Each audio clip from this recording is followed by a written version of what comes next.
Hey friends, it's a beautiful day for you to join me, and I'm so happy that you're here. I have a couple things I want to share with you today. The main topic I want to discuss is I found some precious archives today while I was cleaning out my storage unit that I have here. But first, I really love to go thrifting, and I found the cutest little bag. I just wanted to share with you. This is the bag I got thrifted.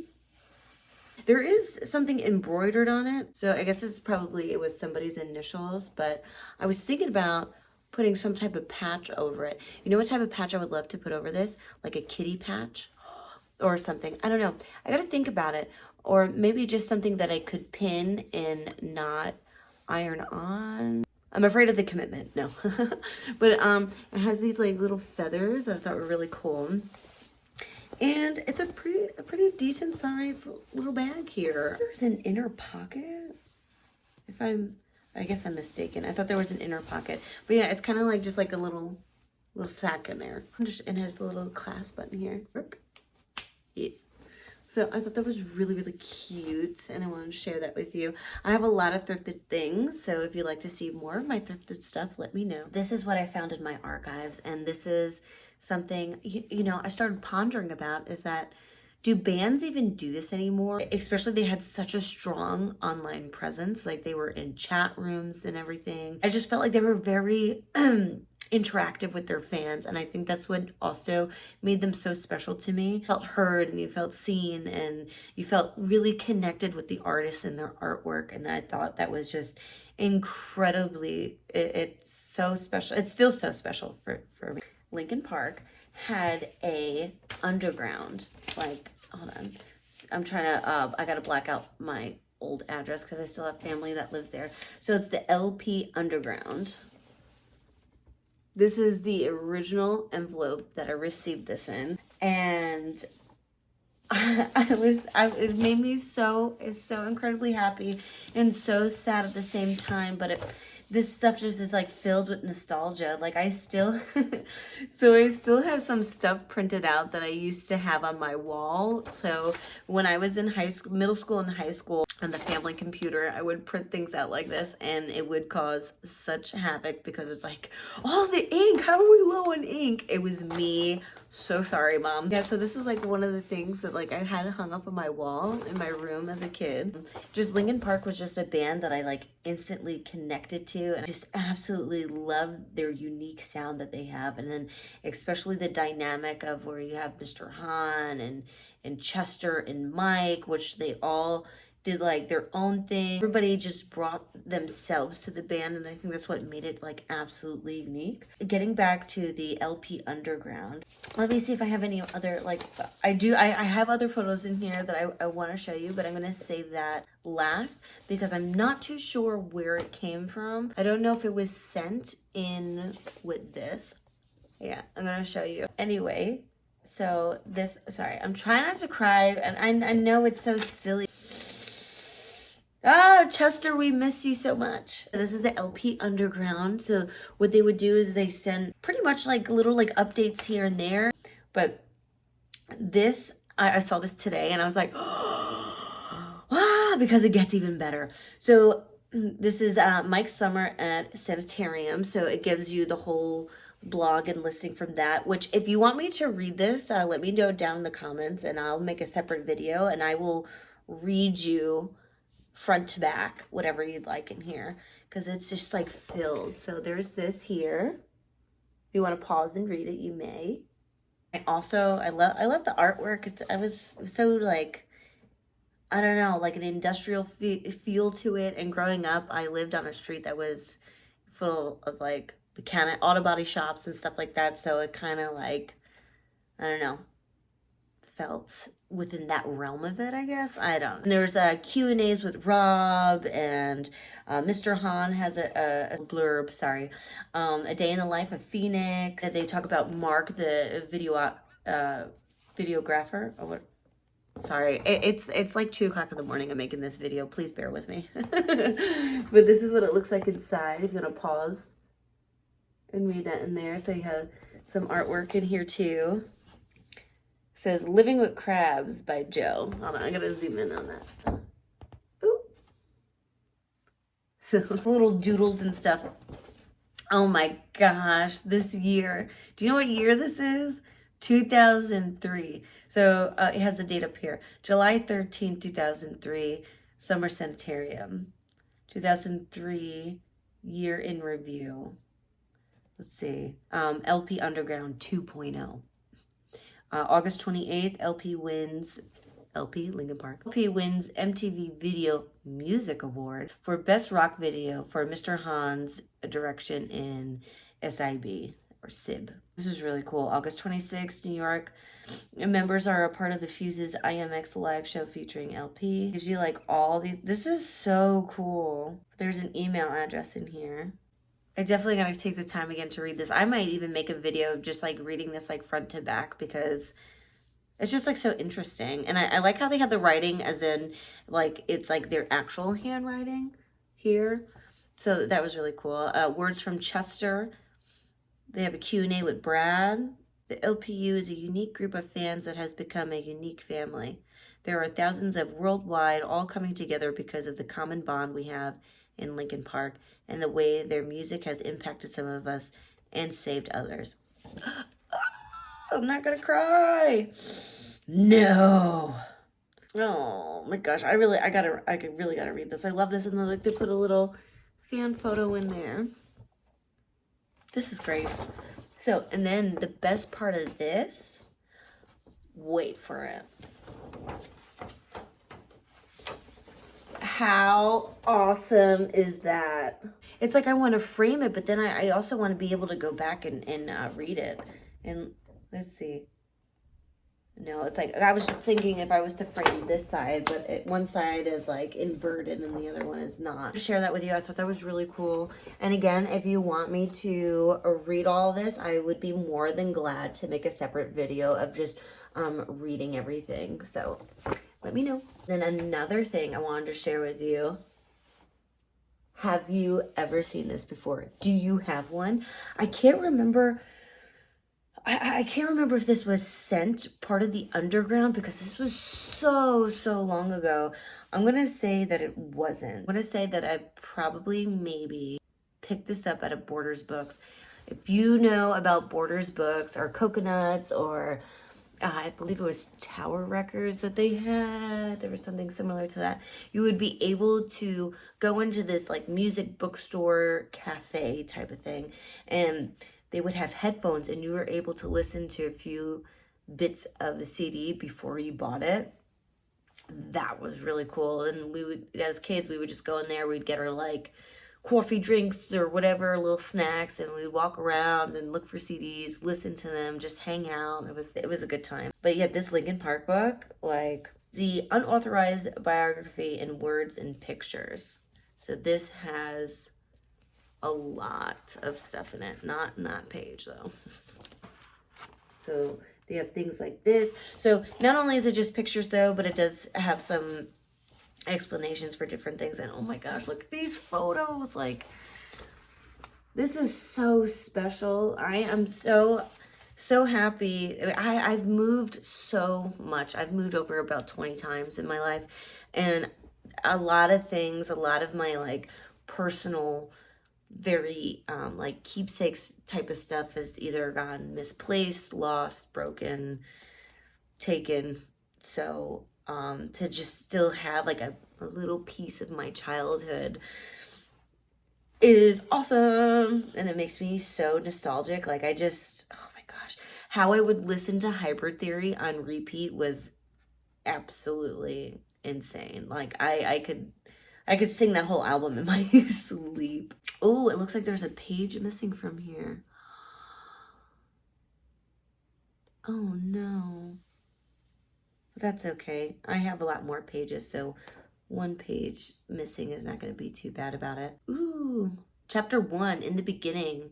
The roots of Linkin Park go much deeper than you might imagine, as far back as, in fact, as junior high school. In Aguara, forgive me if I pronounced that wrong, Southern California, where a preteen, Brad Delson and Mike Shinoda first became friends, discovered a shared passion for rap and rock music, and talked about forming a band. So this gives you like the whole like lowdown of everything. And look at this picture. Oh, Chester, we miss you so much. You were so missed. Oh my gosh, I remember this look. The mohawk. I love it. And those belts. Oh my gosh, I have a funny story that I'll share with you one day about a belt. And you're going to be like, what? I'm going to be like, yeah. Oh, and then they have like a page of quotes. I'll read you a few. We just don't want to be, sorry. Here are some quotes in the book. I'm going to read you a few. It has never been our goal to be like popular. If you ask different people in the band, they will have different answers.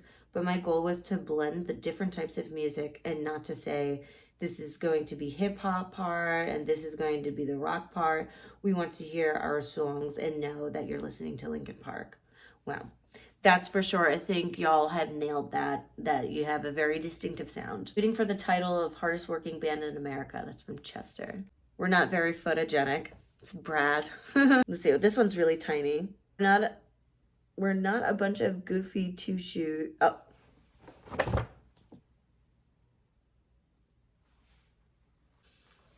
I'm going to try that again. We're not a bunch of goody two-shoes, but we do have responsibility to ourselves and our families and the people in this group, and we respect that. It's from Chester. And this quote is from Mike. I think in the lyrics we're genuinely a little bit more introverted, a little more just trying to be honest and sum up some of these everyday universal emotions that we all feel. And that is something that's hopefully just as individual as the way each person talks. Oh, I could read this for a long time. If you'd like, within the video, if you want me to read this, I can make a video for that. And then I can make, I mean, I think I can. Is that any type of copyright? Is that even legal to do on here? Can I read like a book on YouTube? I'm not too sure about the legalities of that. So if you're more informative about that, can you please inform me? Because it's unbeknownst to me if I would be served any papers, and I don't want that to happen. I just want to talk about the bands and stuff that I like and not be sued. Another thing I wanted to just show you is I'll put a picture maybe like somewhere here that'll be more of like a better visual. Oh, that's Gizmo. That's my dog, by the way. I woke him up, but he's just so darn cute. Look at that precious boy. Cute aggression is real. It's a real thing. Okay, sorry. So, and again, I'm pretty sure that this was sent with the LP Underground. So I gotta recheck that, because there's no way this came off the family computer at home. There's just no way. My mother would have had an aneurysm. But so it's the Hybrid Theory album cover. I can't really, here, I'm gonna try and show you like this, but I did take a picture earlier, and I'll put a little photo in there. So, oh, see, it goes like this, and then there's the ferryman and ferry soldier man. And okay, so I had a couple of ideas, because I found I don't know the direction or style I want to do with my room, because I don't really have an exact aesthetic. Like I wear what I like to wear, and I buy things that I like, and it kind of just forms itself into its own thing, if that makes sense. I want to start, because there's a lot of wall space in here, and I guess I'm kind of more of a maximalist. Like, I have this, so this is like my station. This is like my workstation here that I have. And I just have like a poster, and I have some paintings that I've done, which I got to show you this because it's one of my favorite paintings that I ever did. So pause. I know I'm getting really off topic, but I promise we'll get back to talking to Linkin Park. I promise. But, this is one of my favorite paintings that I've done. I don't know. It kind of reminds me of with souls and stuff. I have the blue light on because the light was like really hurting my eyes, but I could post a picture of this so you could see it better. But this is my favorite corner in here, and I did this with just dollar store paint and a straw, and I was just having a day with it. But yeah, this is the type of stuff I really like. Oh, can you kind of see it better there? As more, you'll see it one day. I'll post it.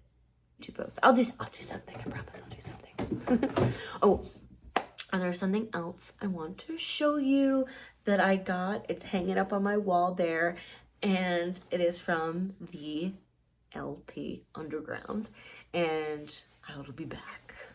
This is another prized possession of mine. When you joined the Linkin Park Underground, you got pretty much like a thank you, like welcome letter, and you got something else with it, and I can't believe I have this, and I'm so excited, and I'm really ecstatic to share it with you. So it says, "Dear LP Underground member, welcome to LP Underground 2.0. We are very encouraged to see so many of you back again this year, and we are excited to welcome all the new members of LPU. The purpose of Underground is simple: to provide us a way to meet, stay in touch with, and give back to our fans. For us, you are the highest priority." Sorry, right in the feels. Okay, let me finish. The highest priority for anything we do. And LPU gives us the chance to thank many of you in person. Whether we meet you at a LPU signing after a show or in the lpunderground.com chat room. The Underground is the best way for us to stay close contact with our core fans. But wait, there's more. This year, as a special thank you, we wanted to give you some more rare and unreleased LP tracks. On the CD, you will find live, unreleased, and remixed tracks that we put together for you. We hope you enjoy the CD, and we look forward to seeing you. Thanks again for all of your support and for being part of the Underground. And now that I read this, I like vaguely remember receiving a CD. I don't know where it is. Hopefully I still have it, because I have so many CDs and albums and covers and everything. I do plan on one day making an art piece out of it. I was able to make an art piece out of this, and what I did was I took from different albums that they've released that I own, I took apart some of their album work and cut it to make a background, but also to what I received. Not only was this LP Underground welcoming letter sent, but it was also signed by Phoenix. And also they sent a signed autograph by the band. Oh, wait, I'm sorry, you can't, if you could see it like this.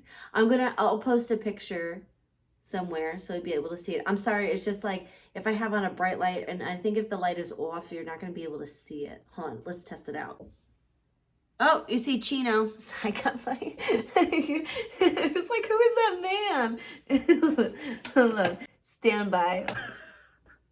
I think I figured it out, everyone. So, oh, now you can just see that. Hold on. And then this is the album work from their different release CDs that they've had. And I kind of just cut them up and put them in there to create like a nice background. I mean, I do have their DVD. They had the tour DVD, because like a lot of bands did that as well. Is that so they have the co-vocalist. Her name is Emily Armstrong, and she was originally part of a different band, Sarah, I believe. Hold on, I did make little notes because it's late and you've already seen me screw some stuff up. Very simple stuff. So, you know, I feel as though she doesn't have a bad voice. If you listen to Dead Sarah and see where her vocal range and style is, she's good. She does have a good voice, and she does hit the notes that she needs to hit, and she has a very like gravelly voice and not bad. But if you're gonna compare Chester Bennington, who, you know, essentially is Linkin Park, and then you have Emily Armstrong that is from another band, and with the tragic passing of Chester, and I feel like to compare the two is a bit unfair, but I feel like there's just a lot to kind of say side by side, you know what I'm saying? I know a lot of people feel as though Linkin Park should have you know, changed the name or done something different, which I don't think I can have such a strong opinion on it because I've never been through something like that. I've never been in a band. I don't know what that's like. I have to lose a member like that and a friend, to have somebody essentially replace that singer. I can understand that they're missing making music.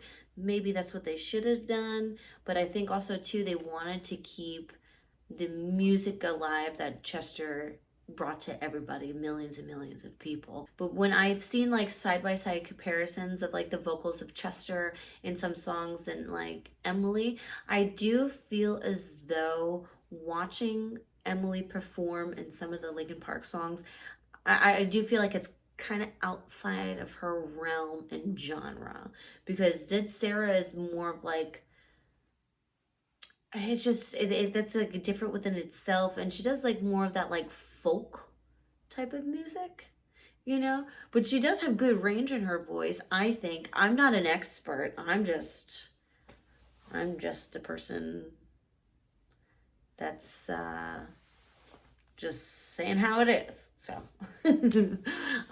let me know what you think down below. Are you for Amy, or do you think I thought maybe what would be an interesting concept is if they did, like if Linkin Park was to tour and things like that, if they did like a rotating what would you call it, like a co-vocalist? Is that the proper terminology? I'm not too sure. But you know, how maybe have some people just like rotate in, so it's like you can still keep Linkin Park alive and maybe have other people fill in. I'm not too sure. I don't know how that works. What do you think?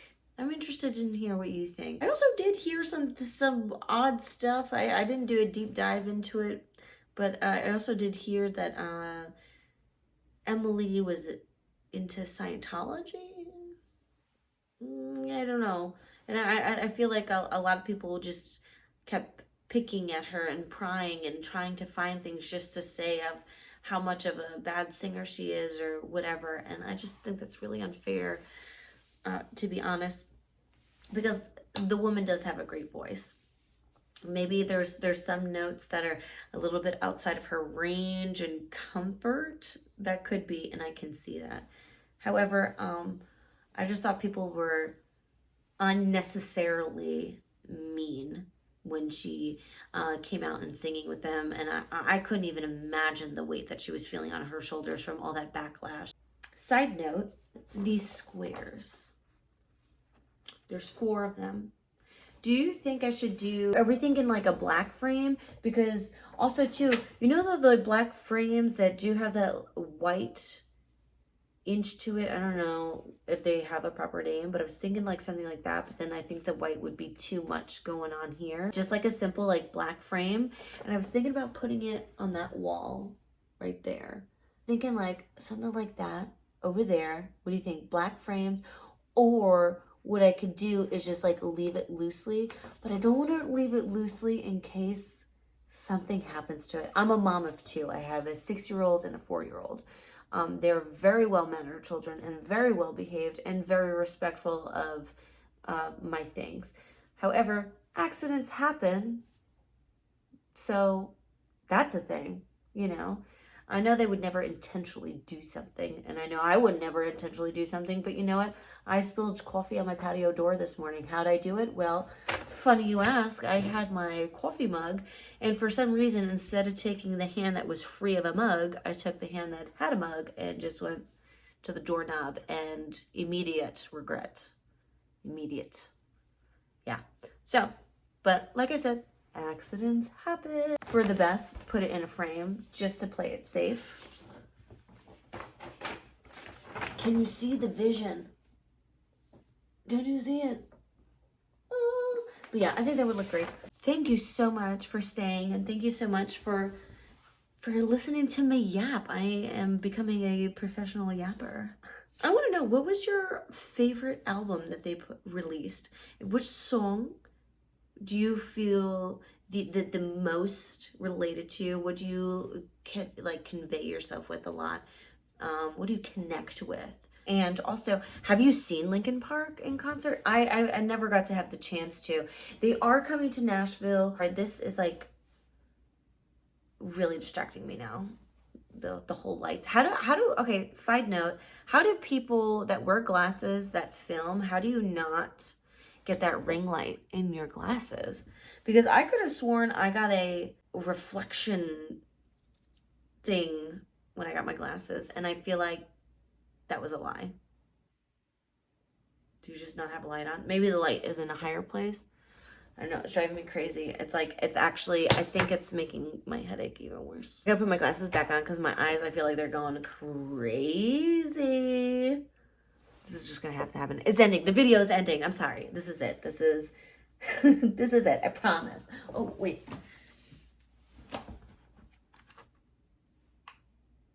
Never mind. I thought I was gonna have the hybrid CD in here, but it's Motorhead. Never mind. Okay. So sorry.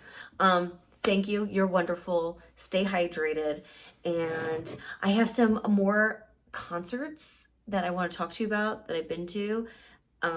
Some of these stories are going to make you laugh. And if they're boring and you don't laugh, then I guess I'm not that funny. But thank you again for listening to me yap. And if you know the reference to my mug, leave a comment down below. Side note, I have a huge mug collection. I absolutely love mugs. But if you can name the song and the band that this is from, leave a comment down below. Okay, have a wonderful day, evening, night, life, year, extravaganza. I don't know. I'm tired. It's 3 o'clock in the morning. I gotta go to bed. So, you're awesome. Good night. Good day. Au revoir. I tip my tiny hat to you, sir, madam. Awesome. Good night. Bye.